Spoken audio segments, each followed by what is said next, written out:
পর্যটন শিল্পে নতুন পালক। দীর্ঘ সময়ে বন্ধ থাকার পর পর্যটকদের জন্য অনলাইন বুকিং শুরু হচ্ছে সোমবার থেকে। আর এমন সংবাদে পানঝরা জঙ্গল ক্যাম্পেও খুশির হাওয়া। তবে এই খুশির হাওয়া সব মহলেই। গরুমারা জাতীয় উদ্যান বিভাগের অন্তর্গত চাপড়ামারি জঙ্গলের পাশে রয়েছে এক উঁচু টিলা, আর ওই টিলার নিচ দিয়ে বয়ে গেছে পাহাড়ি নদী মূর্তি। সেই নদীর ওপরে থাকা রেল সেতু দিয়ে ছুটে যাচ্ছে কলকাতাগামী ট্রেন ও ট্যুরিস্ট স্পেশাল ভিস্টাডোম।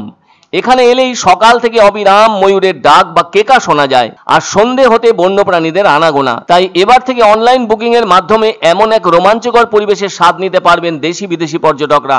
এমনভাবে অনলাইন বুকিং শুরু হওয়ার কথা জানতে পেরে হাসি ফুটেছে পানঝরা বনবস্তির ৭০টি জনজাতি গোষ্ঠীর পরিবারের মুখে। পর্যটকদের কাছে বরাবরের আকর্ষণ জলপাইগুড়ি জেলার মেটেলি থানার অন্তর্গত জাতীয় সড়কের পাশের এই ক্যাম্প।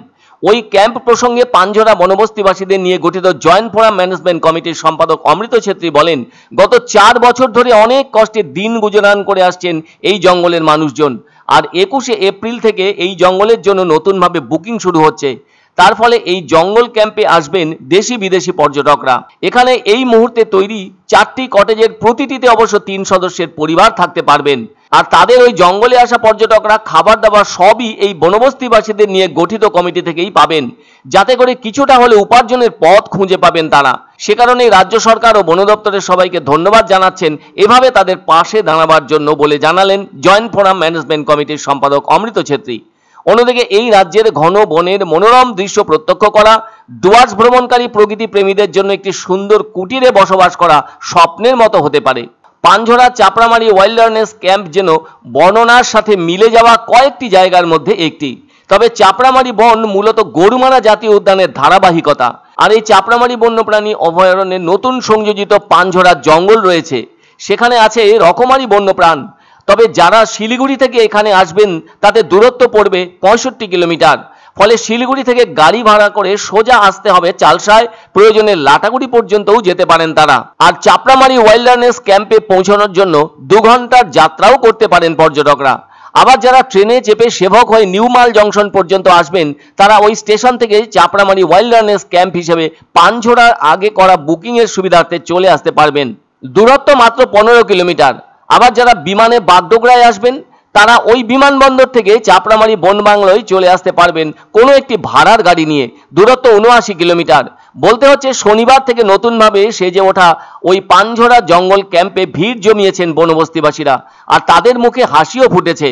নিজেদের অনুভূতি নিয়ে বলতে গিয়ে পানঝরা বনবস্তির এক বাসিন্দা জানান, এই কটেজ সোমবার থেকে ফের খুলে যাচ্ছে, টুরিস্ট আসবে আবার, আর এতে আয়ের একটা পথও খুলে যাচ্ছে তাদের জন্য। যার অর্থ এই পানঝরা ক্যাম্প নতুনভাবে খুলে যাওয়ায় প্রত্যেকটি বনবস্তিবাসীর মুখে ফুটে উঠবে হাসি। নতুন করে সামনে আশার আলো দেখছেন দরিদ্র বনবস্তিবাসীরা। পানঝরার জঙ্গলটি চাপড়ামারির ফরেস্ট থেকে ৪ কিলোমিটার দূরে অবস্থিত, যা কিনা পর্যটকদের আকর্ষণীয় স্থান। এখানে একটি নদীও আছে, যা কিনা পানঝরা নদী নামে পরিচিত।